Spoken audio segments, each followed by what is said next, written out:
The fresh turkey hell we're dealing with here? It's a ghost. It's supposed to be dead. 8 years ago, I put a bullet through his brain. Great. So we're being chased by the Terminator. I don't think he's gonna make it. Well, I don't think you can see over the steering wheel. Buckle up, fat boy. I'm gonna save your life again.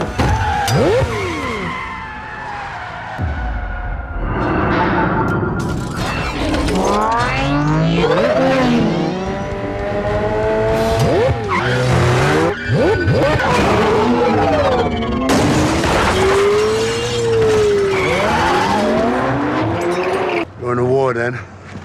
Okay. Just got real. Who the hell are these guys? Etion, they're a secret tech cult with a mercenary army and plenty of dark money and delusions of saving the world by augmenting the human race. Apparently they control the media as well. All right, let's get to the nearest lockdown.